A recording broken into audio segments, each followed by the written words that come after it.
Students, welcome to online class of zoology third year. Students, कल हमने नया chapter start किया था, chapter number 35, and this chapter is about animal behaviour. कल हमने एनिमल बिहेवियर को डिफ़ाइन किया था कि एनिमल बिहेवियर किसे कहते हैं। उसके बाद हमने कुछ टर्मिनोलॉजीज़ पढ़ी थी लाइक एंथ्रोपोमॉर्फिज्म और approximate and ultimate cause of behaviour. 4 approaches पढ़ी थी कि एनिमल जो डिफरेंट बिहेवियर शो करते हैं वो क्यों करते हैं। हम इसको डिफरेंट एस्पेक्ट से इसको स्टडी करते हैं। There are 4 approaches to study animal behaviour. उसके बाद हमने डिस्कस किया था कि इंस्टिंक्ट किसे कहते हैं, इनका आपस में इंट्रैक्शन जो है वो किस तरह एनिमल बिहेवियर को मॉडिफाई करता है। इंस्टिंक्ट के बाद हमने लर्निंग के बारे में पढ़ा था और इसके कुछ टाइप्स के बारे में पढ़ा था। आज हम पढ़ने जा रहे हैं कि जो बिहेवियर है एनिमल्स के, इनको कैसे कंट्रोल किया जाता है। तो animals behaviour is influenced by internal and external factors and conditions. Animal के बिहेवियर को इंटरनल एंड एक्सटर्नल फैक्टर्स दोनों जो हैं ये इन्फ्लुएंस करते हैं। Internal mechanism of control of behaviour जो है it is composed of nervous system and endocrine system. हमारी बॉडी में जो बिहेवियर को कंट्रोल करने का सिस्टम है वो nervous system and endocrine system पे मुश्तमिल है। ये दोनों मिलकर एनिमल के बिहेवियर को रेगुलेट करते हैं। एक्चुअली ये क्या करते हैं, ये जो सिस्टम्स हैं ये एक्सटर्नल इन्वायरमेंट से आने वाले स्टिमुलाई को रिसीव करते हैं थ्रू सेंसरी ऑर्गन्स।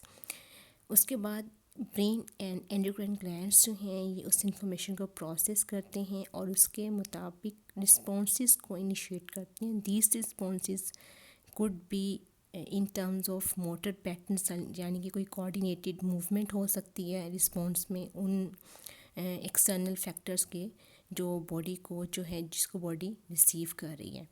और there may be a change in the operation of internal organs, या इसके नतीजे में हमारी जो इंटरनल ऑर्गन्स हैं उनके फंक्शन में कोई चेंज आता है। ये दोनों सिस्टम मिल के हमारे बिहेवियर को जो है कंट्रोल करते हैं। इनमें से जो नर्वस सिस्टम है इसका जो कंट्रोल है it is more specific and rapid, जबकि जो एंडोक्राइन सिस्टम है ये स्लोअर और जनरल रिस्पॉन्सेस को मॉनिटर करता है। अब हम पढ़ते हैं इनके बारे में one by one. Nervous system जो है it plays very important role in the control of behaviour. Actually जो नर्वस सिस्टम है ये एक स्टिमुलस फिल्टर के तौर पर एक्ट करता है। हर ऑर्गेनिज्म जो है वो जो जिस इन्वायरमेंट में रह रहा होता है वहाँ बहुत सारे स्टिमुलाई होते हैं जहाँ जिनको वो रिसीव कर रहा होता है, जो डिफरेंट सोर्सेज से आ रहे होते हैं कॉन्टीन्यूसली। हमारे जो सेंसरी ऑर्गन्स हैं एंड सेंट्रल नर्वस सिस्टम है ये अनइम्पॉर्टेंट एंड इररेलेवेंट स्टिमुलाई को जो है ब्लॉक कर देती हैं ताकि ऑर्गेनिज्म की एनर्जी जो है वो वेस्ट ना हो। जो इन्फॉर्मेशन सेंसरी फिल्टर से पास हो जाती है, सॉर्ट हो जाती है, वो फिर प्रोसेस होती है इन द नर्वस सिस्टम ताकि उसके मुताबिक अप्रोप्रिएट मुनासिब जो रिस्पॉन्सेज हैं उनको जो है परफॉर्म किया जाए या उनको शो किया जाए। अब हम इसको एग्जांपल से समझ लेते हैं। Example of ब्लोफ्लाइज। ब्लोफ्लाइज में फीडिंग बिहेवियर को इनका नर्वस सिस्टम कंट्रोल करता है। जो ब्लोफ्लाई है इनकी फीट में स्पेशल सेंसरी रिसेप्टर्स होते हैं। ये जो फ्लाई है ये मूव अराउंड करती है, इनकाउंटर करती है डिफरेंट सबस्ट्रेट्स को। कि जब ये फ्लाई करती है तो डिफरेंट तरह के सबस्ट्रेट्स जो हैं इसके रास्ते में आते हैं या इनसे इनकाउंटर करती हैं। तो इसकी फीट में कुछ रिसेप्टर्स होते हैं जो कि सर्टन शुगर्स की प्रेजेंस को डिटेक्ट करते हैं। ये फिर रिसेप्टर्स जो हैं फीट के ये इन्फॉर्मेशन को सेंड करते हैं टुवर्ड्स देयर नर्वस सिस्टम। जो नर्वस सिस्टम इस इंफॉर्मेशन को प्रोसेस करता है और इसके रिस्पॉन्स में ब्लोफ्लाई जो है अपनी प्रोबोसिस को एक्सटेंड करती है फीडिंग के लिए। इसके अलावा इसके ओरल टेस्ट रिसेप्टर्स भी स्टिमुलेट हो जाते हैं, ये फीडिंग करना स्टार्ट कर देती हैं। अब फीडिंग को स्टॉप कैसे किया जाता है, there is some feedback mechanism to stop feeding. Actually blowfly की जो गट है उसका जो पहला पोर्शन है that is called foregut. Foregut जब फीडिंग के दौरान सफिशेंटली स्वेल हो जाती है, भर जाती है, तो फोरगट के जो रिसेप्टर्स हैं वो ब्रेन को मैसेज सेंड करते हैं। जो मैसेज है ये कंट्रोल करता है फीडिंग रिस्पॉन्स को थ्रू मोटर नर्व्स, और ये फीडिंग करना जो है शुगर सोल्यूशन को इनकी इनटेक जो है वो स्टॉप कर देती है। तो इस तरह फीडिंग के बिहेवियर को ब्लोफ्लाई में इनका नर्वस सिस्टम कंट्रोल करता है। अब हम एक और एग्जांपल देखते हैं, control of aggressive behaviour in rhesus monkey. Rhesus monkey का जो एग्रेसिव बिहेवियर है इनको भी इनका नर्वस सिस्टम कंट्रोल करता है। कुछ रिसर्चर्स ने देखा कि ये जो रेसिस मंकी हैं ये आम तौर पर 4 से 6 एनिमल्स के ग्रुप में जो है रहते हैं और इनमें एक डोमिनेंट मेल होता है। उन्होंने उस डोमिनेंट मेल के ब्रेन में स्पेशल रीजन्स पर सर्जिकली कुछ इलेक्ट्रोड्स जो हैं वो लगा दिए, इम्प्लांट कर दिए। ये जो रीजन था, एक कौन सा रीजन था जो कि इनमें एग्रेसिव बिहेवियर को प्रोड्यूस करता था या इनहिबिट करता था। फिर उसके बाद उन्होंने उस इलेक्ट्रोड के ज़रिए उनको माइल्ड इलेक्ट्रिकल स्टिमुलेशंस दी मंकी के ब्रेन को, तो उन्होंने एग्रेसिव या पैसिव बिहेवियर जो प्रोड्यूस करना शुरू कर दिया। और बिहेवियर कौन सा प्रोड्यूस हो रहा था ये डिपेंड कर रहा था कि कौन से इलेक्ट्रोड से मैसेज जा रहा है, कौन से इलेक्ट्रोड को स्टिमुलेट किया जा रहा है। रिसर्चर्स ने इसके अलावा ग्रुप के दूसरे मंकीज़ को भी ट्रेन किया कि वो लीवर को प्रेस करें जब भी डोमिनेंट मंकी जो है वो एग्रेसिव बिहेवियर शो करें। तो जब भी डोमिनेंट मेल जो मंकी था वो जब भी एग्रेसिव बिहेवियर शो करता था तो ये दूसरे मंकीज़ जो थे ग्रुप में वो उस लीवर को प्रेस करते थे और इस लीवर के प्रेस होने से क्या होता था कि उसके ब्रेन को मैसेज आता था और उसका एग्रेसिव बिहेवियर जो वो इनहिबिट हो जाता था, वो जो है डिमिनिश हो जाता था। तो ये एग्जांपल है कि किस तरह हमारी बॉडी में डिफरेंट जो बिहेवियर्स हैं उनको हमारा नर्वस सिस्टम जो है कंट्रोल करता है। उसके बाद है एंडोक्राइन सिस्टम। एंडोक्राइन सिस्टम जो है it is closely related, inter related with the nervous system. इनके दोनों सिस्टम मिल के हमारी बॉडी में डिफरेंट रिस्पॉन्सेस को या बिहेवियर को कंट्रोल करते हैं। बहुत से रिसेप्टर्स जो हैं they located on neurons in the brain और सेंट्रल नर्वस सिस्टम, जो कि स्पेशलाइज होते हैं हार्मोन्स से आने वाले इंफॉर्मेशन को रिसीव करने में। इनके हमारे जो न्यूरॉन्स हैं इन the brain and central nervous system वो हार्मोन से आने वाली इंफॉर्मेशन को भी रिसीव करने में स्पेशलाइज होती हैं। तो ब्रेन जो है कम्युनिकेट करता है with the endocrine system through neurons. इस तरह की कनेक्शन जो है ये इस तरह का कनेक्शन पाया जाता है between hypothalamus and pituitary gland of vertebrates. हमारे दोनों जो हैं ये हमारे ब्रेन में पाए जाते हैं। Hypothalamus is the part of brain जो कि हार्मोन्स प्रोड्यूस करता है and pituitary gland is a gland जो एंडोक्राइन हार्मोन्स प्रोड्यूस करता है हाइपोथैलेमस से आने वाली जो है वो इंफॉर्मेशन के मुताबिक। इसके अलावा हमारी बॉडी में और भी एंडोक्राइन ग्लैंड्स हैं जो कि बॉडी में डिफरेंट रीजन्स पर जो है प्रेजेंट होते हैं। ये एंडोक्राइन ग्लैंड्स डिफरेंट तरह के हार्मोन्स प्रोड्यूस करते हैं और ये जो हार्मोन्स हैं हमारी बॉडी में 2 तरह से अपना इफ़ेक्ट शो करते हैं। ऑर्गेनाइजेशनल इफ़ेक्ट होता है कि इनका, और सेकंड वन इज़ एक्टिवेशनल इफ़ेक्ट। अब हम इनको 1 बाय 1 पढ़ेंगे कि ऑर्गेनाइजेशनल इफ़ेक्ट क्या है, एक्टिवेशनल इफ़ेक्ट क्या है। अब हार्मोन्स किस तरह हमारी बॉडी में होने वाले डिफरेंट ऑर्गन्स की डेवलपमेंट को कंट्रोल करते हैं। It occurs during development of animals. Hormones जो हैं वो डेवलपमेंट के दौरान एनिमल की डिफरेंट तरह की डिफरेंट ऑर्गन्स की डेवलपमेंट को कंट्रोल करते हैं। ख़ास तौर पर सेक्स डिफ्रेंसिएशन में इनका जो फंक्शन है बड़ा इंपॉर्टेंट है। These effects involve the presence of hormones and critical time period during which the developmental pathway for specific brain regions and developing gonadal tissues are influenced to become either female or male-like. ख़ास तौर पे ये hormones जब produce होते हैं एक critical time period में, जबकि डेवलपमेंटल पाथवेज होते हैं जो स्पेसिफिक ब्रेन रीजन को डेवलप कर रहे होते हैं या गोनेडल टिश्यूज़ को डेवलप कर रहे होते हैं टू बिकम आइदर मेल और फीमेल। उस वक्त ये हार्मोन्स होते हैं बड़ा इंपॉर्टेंट इफ़ेक्ट जो है वो उनका होता है, बहुत इंपॉर्टेंट तरीके से उनको इन्फ्लुएंस कर रहे होते हैं उनके डेवलपमेंट को। The major effect take place in the middle of gestation in most male mammalian embryos. ख़ास तौर पर मेल मेमेलियन एम्ब्रियोज में प्रेगनेंसी के मिड में इनका अफेक्ट होता है, बहुत ज़्यादा इम्पॉर्टेंट होता है, लाइक गिनिया पिग्स में एंड मंकीज़ में। एक्चुअली मेल्स के जो टेस्टिस होते हैं ये लार्ज अमाउंट में मेल हार्मोन टेस्टोस्टेरोन प्रोड्यूस करते हैं। ये टेस्टोस्टेरोन है ये एक ऑर्गेनाइजर है, it organises other developing tissues और and certain regions of brain. इस ब्रेन के कुछ रीजन्स को भी जो है ऑर्गेनाइज करता है, डेवलप करवाता है और कुछ और टिश्यूज़ की डेवलपमेंट करवाता है। टेस्टोस्टेरोन की एब्सेंस में जो एम्ब्रियो है वो फीमेल लाइक कैरेक्टर्स डेवलप करता है अपने एक्सटर्नल एनाटमी में एंड ब्रेन रीजन्स में, जो कि सेक्स डिफरेंशिएशन में इंपॉर्टेंट होते हैं। इसका मतलब है टेस्टोस्टेरोन की प्रेजेंस में मेल लाइक कैरेक्टर डेवलप होंगे, मेल एम्ब्रियो बनेगा, और इसकी एब्सेंस में फीमेल एम्ब्रियो जो है उसकी डेवलपमेंट होगी। Genes normally turn on the production and release of testosterone. इसके इस हार्मोन के प्रोडक्शन में जीन्स होती हैं, वो इसकी प्रोडक्शन को टर्न ऑन या टर्न ऑफ करती हैं, लेकिन समटाइम्स टेस्टोस्टेरोन जो है वो किसी एक्सटर्नल सोर्स से भी जो है आ सकते हैं। कई दफ़ा ऐसा होता है कि कैटल जो होती हैं they develop twins in that uterus.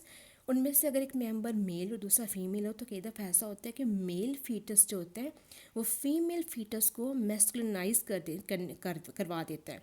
यानी कि जो मेल फीटस है वो जब टेस्टोस्टेरोन रिलीज़ करता है ड्यूरिंग गेस्टेशन, तो उसमें से कुछ हार्मोन जो है वो क्रॉस करके प्लेसेंटा को वो डेवलपिंग फीमेल फीटस में चला जाता है, और इसके नतीजे में उस फीमेल फीटस में मेल लाइक कैरेक्टर्स डेवलप हो जाते हैं, और जो फीमेल प्रोड्यूस होती है it is called a free Martin.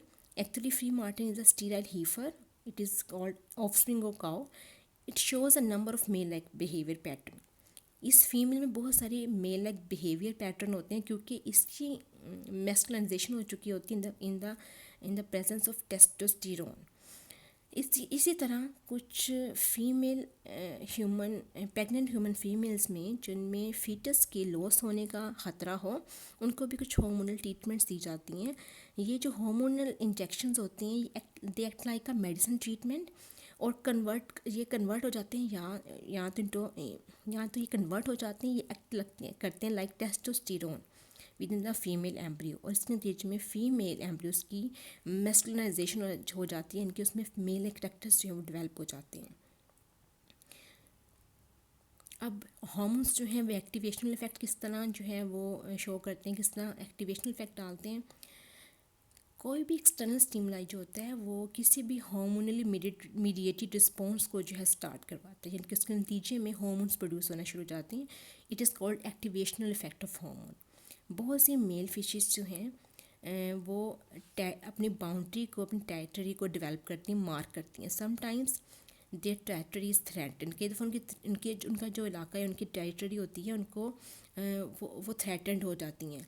तो जो मेल्स हैं ये अपने कलर पैटर्न को चेंज कर लेते हैं। इनका जो चेंजिंग कलर पैटर्न है ये स्टिमुलेट करते हैं इनकी हार्मोन्स, और कलर चेंज जो होता है एक्चुअली इंडिकेशन होता है एग्रेसिव बिहेवियर का, कि ये जो मेल है ये इस वक्त एग्रेसिव है और ये अपनी टेरिटरी को डिफेंड करना चाहता है। बहुत से animals like domestic cats, roosters and mice uncastrated, ख़ास तौर पर मेल्स में उनके जो गोनेड्स हैं domestic cats, roosters and mice के, उनको रिमूव कर दिया जाता है। जब उनके टेस्टिस जो हैं वो रिमूव किए जाते हैं तो एक्चुअली उनमें टेस्टोस्टेरोन की प्रोडक्शन जो है वो कम हो जाती है, क्योंकि gonads are the source of testosterone. तो इस तरह क्या होता है, उनमें जो अग्रेसिव फाइटिंग एबिलिटी है वो भी उनमें ख़त्म हो जाती है, क्योंकि जो टेस्टोस्टेरोन है ये ब्रेन में कुछ पर्टिकुलर रिसेप्टर्स को स्टिमुलेट करता है टू प्रोड्यूस एग्रेशन। जब टेस्टोस्टेरोन प्रोड्यूस नहीं होगा तो अग्रेसिव बिहेवियर भी जो है वो डिमिनिश हो जाएगा। अब हम पढ़ते हैं कम्युनिकेशन। एनिमल्स जो हैं आपस में कम्युनिकेट कैसे करते हैं। कम्युनिकेशन को पहले हम डिफ़ाइन कर लेते हैं। कम्युनिकेशन किसे कहते हैं? It is the transfer of information from one animal to another animal. इसमें क्या होता है, इंफॉर्मेशन ट्रांसफ़र होती है from one animal to another animal. इसमें एक सेंडर रिक्वायर होता है जो कि इंफॉर्मेशन को, सिग्नल को सेंड कर रहा है, और एक रिसीवर रिक्वायर्ड होता है जो कि उसको रिसीव कर रहा है, और दोनों नेचुरली अडेप्टेड होते हैं टू वन अनदर। सेंडर जो है उसको क्लियर सिग्नल सेंड करना चाहिए टू द रिसीवर ताकि उसको समझ सके। कम्युनिकेशन जो होती है वो दो तरह की होती है, intra specific communication and inter specific communication. Inter specific communication जो होती है वो एक ही स्पीशी के अफराद के दरमियान में होती है, और ये बड़ी इंपॉर्टेंट होती है फॉर रिप्रोडक्टिव सक्सेस, यानी कि ये इंपॉर्टेंट होती है कि जो एक ही स्पीशी के अफराद हैं आपस में रिप्रोड्यूस कर सकें। कम्युनिकेशन मेकर बिटवीन स्पीशीज़, इसको हम कहते हैं इंटर स्पेसिफिक कम्युनिकेशन। दो डिफरेंट स्पीशीज़ के मेंबर्स के दरमियान में जो कम्युनिकेशन हो रही होती है, लाइक वार्निंग सिग्नल्स दिए जा रही होती हैं, जैसा कि रैटल स्नैक है वो रैटल करते हैं, स्कंक जो है अपने अपने पिछली टांगों को टेल के ज़रिए प्रेजेंटेशन करता है, वार्निंग सिग्नल्स देता है। It is a type of inter specific communication. इसके अलावा एनिमल्स जो है कम्युनिकेशन के लिए वैरायटी ऑफ वेज यूज़ करते हैं। Animals use a variety of modalities. ये जो मोडालिटीज़ हैं they include visual, auditory, tactile and chemical signals. Natural selection has influence the characteristics of a signal system. Natural selection ने animals में signal system की characteristics को influence किया है। Animals में अब कम्बिनेशन ऑफ सिग्नल्स जो हैं इवॉल्व हुए हैं रादर दैन सिंगल सिग्नल। अब जो there is a combination of signal जो ज़्यादा इफेक्टिव होते हैं किसी भी तरह की इंफॉर्मेशन को जो है सेंड करने में या कम्युनिकेशन में। अब हम इनके बारे में वन बाय वन पढ़ते हैं। What is visual communication. Visual communication is very important for many animals. बहुत से जानदार उनमें जो देखने की जो हिस्स है, जो देखना है, बड़ा इम्पॉर्टेंट है। विजुअल कम्युनिकेशन से बहुत ज़्यादा लार्ज अमाउंट ऑफ इंफॉर्मेशन जो है वो कन्वे होती है। बहुत से animals like cephalopod, mollusc, arthropods and most vertebrates have well developed eyes और कलर विजन। इनमें आइज़ एंड इनमें कलर विजन जो होता है वेल डेवलप्ड होता है, जो कि इनको देखने में हेल्प करता है। इस तरह फिशेज़ हैं, रेप्टाइल्स हैं, बर्ड्स हैं, इनमें ब्रिलियंट कलर पैटर्न्स जो हैं वो देखे जाते हैं। ये पैटर्न्स जो हैं ये सिग्नलिंग फंक्शन करते हैं। इनका सिग्नलिंग फंक्शन होता है। ख़ास तरह की इंफॉर्मेशन को जो है ये भेज रहे होते हैं या ये कम्युनिकेशन में हेल्प आउट करते हैं। बहुत से मैमल्स ऐसे भी हैं जिनका कलर जो होता है प्लेन या डार्कर होता है। एक्चुअली ये उन मैमल्स का होता है जो कि नॉकटर्नल होते हैं, इनके जो रात को बाहर निकलते हैं, रात के वक्त अपनी एक्टिविटीज़ करते हैं। इनमें कलर भी इतनी इंपॉर्टेंट नहीं होती, तो इनमें कलर पैटर्न भी जो है वो ऐसे नहीं होते, क्योंकि रात के वक्त आप विजुअल कम्युनिकेशन नहीं कर सकते, तो ये प्लेन या डार्कर कलर के होते हैं। अब हम इसमें प्राइमेट्स को अगर आप देखें, जिसमें मैन एंड मंकी आते हैं, इनमें कलर विजन भी है एंड कलरफुल डिस्प्लेज भी हैं। इसी तरह अगर आप मेल मैंड्रिल को देखें, उनमें आप देखते हैं कि उनके मुंह पे ब्राइट मार्किंग्स होती हैं, ब्राइट जो हैं वो उनके मुंह पे निशान होते हैं। इनमें विजुअल सिग्नल जो होते हैं they are present at all times. ये जो सिग्नल देते हैं ये हिडन भी हो सकता है और located on a less expose part of the body. ये सिग्नल जो हैं भी उसको सडनली उस रीजन को एक्सपोज करते हैं। Like some lizards like green anoles can change their colour through activities of pigment cell in the cell. जो लिजर्ड्स हैं ये अपने कलर को एकदम चेंज करती हैं। इनकी बॉडी में कुछ पिगमेंट सेल्स होते हैं जो कलर को चेंज करने में हेल्प करती हैं। इस कलर चेंज से ये दूसरे ऑर्गेनिज्म को ख़ास तरह की जो है इंफॉर्मेशन जो है देती हैं, ख़ास तरह का पैगाम देती हैं, कम्युनिकेट करती हैं उनसे। अब विजुअल सिग्नल्स के डिसएडवांटेजेस क्या हैं। विजुअल सिग्नल्स जो होती हैं ये एक तो इनको इन्वायरमेंटल ऑब्जेक्ट्स जो है, इन्वायरमेंट में कोई ऐसा ऑब्जेक्ट है तो ये साइट को जो है ब्लॉक कर सकता है, तो ये सिग्नल्स जो है ब्लॉक हो जाते हैं या इनको दूसरे ऑर्गेनिज्म जो है वो देख नहीं सकते due to any environmental hurdle.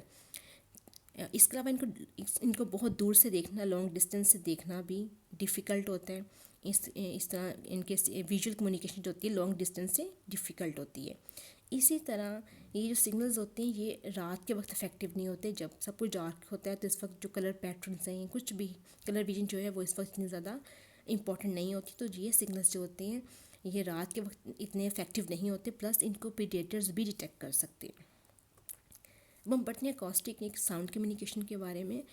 बहुत से organisms like arthropods and vertebrates they commonly use acoustic और साउंड कम्युनिकेशन। इन एनिमल्स में साउंड प्रोड्यूस होती है जिसके लिए इनको बहुत ज़्यादा एनर्जी स्पेंड करनी पड़ती है। Like I am talking to you, तो मैं भी एक तरह से साउंड प्रोड्यूस कर रही हूँ, अपनी एनर्जी को स्पेंड कर रही हूँ, आपसे कम्युनिकेट कर रही हूँ। साउंड्स जो होती हैं इनका एक फ़ायदा है कि ये डे एंड नाइट दोनों टाइम में प्रोड्यूस की जा सकती हैं और इक्वली इफेक्टिव होती हैं। Sound waves also have advantages कि ये ऑब्जेक्ट्स के अराउंड भी ट्रैवल कर सकती हैं, तो ओपन या हिडन एनिमल्स जो हैं वो इसको प्रोड्यूस भी कर सकते हैं और इनको रिसीव भी कर सकते हैं। इसके अलावा साउंड्स में बहुत ज़्यादा वेरिएशन भी पाई जाती है, इनकी frequency, duration, volume and tone को चेंज करके हम डिफरेंट तरह की साउंड्स प्रोड्यूस कर सकते हैं। इससे साउंड्स जो हैं, हम क्या साउंड कह सकते हैं कि साउंड जो है बहुत ज़्यादा इन्फॉर्मेशन जो है कैरी करती है। अकॉस्टिक कम्युनिकेशन जो है it's closely adapted to the environmental conditions. These communication send signals. For example, tropical forest birds जो होती हैं ये लो फ्रिक्वेंसी कॉल्स प्रोड्यूस करती हैं। ये जो लो फ्रिक्वेंसी कॉल्स हैं ये डेंस वेजिटेशन में से बड़ी इजीली पास कर जाती हैं। इसमें बहुत से प्राइमेट्स हैं इन ट्रॉपिकल फॉरेस्ट जो कि साउंड्स प्रोड्यूस करते हैं। ये साउंड स्पीच जो है साउंड वेव से बहुत लंबे जो डिस्टेंस तक ट्रैवल कर जाती हैं। इसी तरह कुछ टेरिटोरियल बर्ड्स होते हैं जो कि दरख्तों में बहुत हाई ब्रांचेस पे जाके बैठते हैं, और वहाँ पर होता क्या है कि जब वहाँ पे वो साउंड प्रोड्यूस करते हैं तो जो सिग्नल्स हैं वो ज़्यादा इफेक्टिवली जो है डिलीवर होते हैं। बहुत से स्मॉल स्पीशीज़ जो हैं बर्ड्स की they gives alarm calls to others.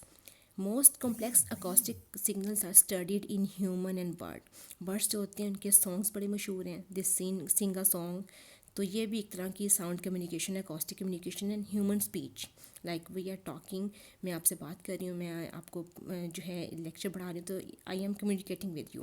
तो ह्यूमन स्पीच जो है बड़ी इंपॉर्टेंट है, कॉम्प्लेक्स अकॉस्टिक सिग्नल है ये, जो कि ह्यूमन में पाई जाती है, और किसी एनिमल स्पीशी में स्पीच जो है ये प्रेजेंट नहीं है। It is a kind of communication. हम बहुत सी चीज़ें इसी से कम्युनिकेट कर रहे होते हैं। अब है टेक्टाइल कम्युनिकेशन।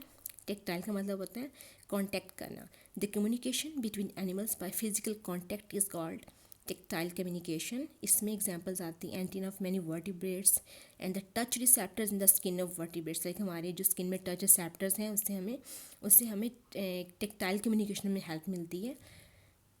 और जो इस तरह बर्ड्स जो हैं वो दूसरे बर्ड्स के फीदर्स को आपने देखा होगा, उनके परों को जाकर अपनी चोंच से वो प्रीन कर रहे होते हैं। इस तरह प्राइमेट्स होते हैं वो दूसरे प्राइमेट्स को ग्रूम करती हैं। आपने मंकीज़ को देखा होगा, एक मंकी बैठ के दूसरे मंकी को जो है वो ग्रूम कर रहा होता है।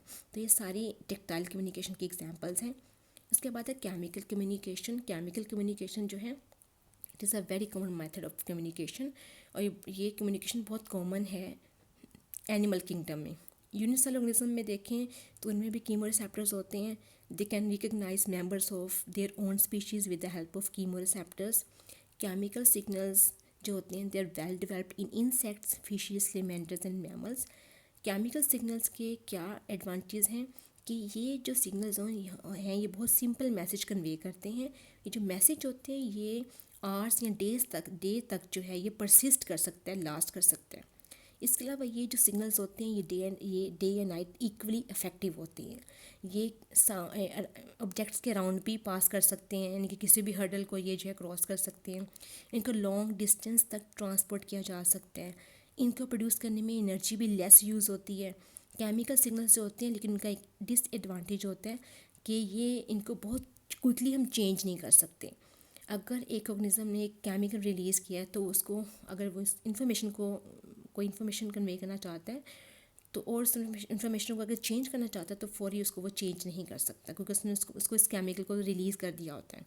इसके अलावा ये बहुत स्लोली एक्ट करते हैं। अब इसमें हम पढ़ते हैं फेरोमोन्स के बारे में। ये ऐसे केमिकल्स हैं जो एक ऑर्गेनिज्म सिंथेसाइज करता है और दूसरे जो मेंबर हैं सेम स्पीशी के उनके बिहेवियर को अफेक्ट करते हैं ये केमिकल्स। ऑल्फैक्टरी रिसेप्टर्स जो होते हैं रिसीविंग एनिमल के, वो इन केमिकल्स को रिसीव करते हैं। Many animals mark their territories by depositing odours. बहुत से एनिमल्स ऐसे हैं जो अपने इलाके को मार्क करते हैं, अपने फेरोमोन्स को रिलीज़ करते हैं, और ख़ास तरह की एक उनकी स्मेल होती है जिसको वो रिलीज़ करते हैं, अपने एरिया को मार्क करते हैं।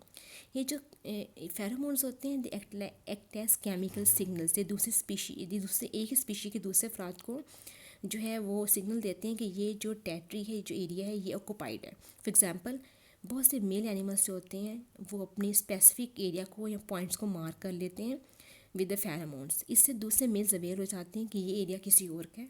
प्लस इससे एक और फ़ायदा भी होता है कि जो फीमेल्स ब्रीडिंग कंडीशन में होती हैं वो भी सही एक तरफ अट्रैक्ट होती हैं ताकि वहाँ पर जाके उस मेल से जो है मेट कर सकें। Differences in the chemical structure of pheromones are directly related to their function. इसके अलावा जो फेरोमोन्स होते हैं उनका केमिकल स्ट्रक्चर भी डिफरेंट होता है, डिपेंड करता है उनके फंक्शन पर। ऐसे फेरोमोन्स जो कि इलाके को या टेरिटरी को मार्क करने के लिए रिलीज़ किए जाते हैं या मेट को डिटेक्ट करने के लिए रिलीज़ किए जाते हैं, they have higher molecular weight, ताकि वो ज़्यादा अरसे तक वहाँ पर परसिस्ट कर सकें, वहाँ पर रह सकें। इसी तरह कुछ फेरोमोन्स होते हैं जो एयरबोर्न होते हैं और इनका मॉलिक्यूलर वेट लो होता है ताकि ये इजीली डिस्पर्स हो सकें। फॉर एग्जांपल फीमेल मोथ्स में सेक्स एट्रैक्टेंट फेरोमोन्स होते हैं जो कि मेल को अट्रैक्ट करने के लिए फ़ीमेल रिलीज़ करती है। ये हवा के ज़रिए बहुत दूर तक ट्रैवल कर सकती है और मेल्स जो हैं इसके नतीजे में बहुत दूर से भी जो है इसको डिटेक्ट कर सकते हैं और फीमेल तक जो है ये पहुंच सकती है। जी, ये था हमारा आज का लेक्चर स्टूडेंट्स। उम्मीद है कि आपको समझ आ गई होगी। हमने आज पढ़ा है कि ऑर्गेनिज्म में जो डिफरेंट बिहेवियर हैं उनको कैसे कंट्रोल किया जाता है, और प्लस हमने पढ़ा है कि एनिमल्स आपस में कम्युनिकेशन कैसे करते हैं। कल हम इंशाल्लाह पढ़ेंगे बिहेवियरल इकोलॉजी के बारे में, और कल ये चैप्टर हमारा इंशाल्लाह ख़त्म हो जाएगा। फिर हम नेक्स्ट जो है सेकंड बुक स्टार्ट करेंगे। तब तक के लिए अल्लाह हाफिज़।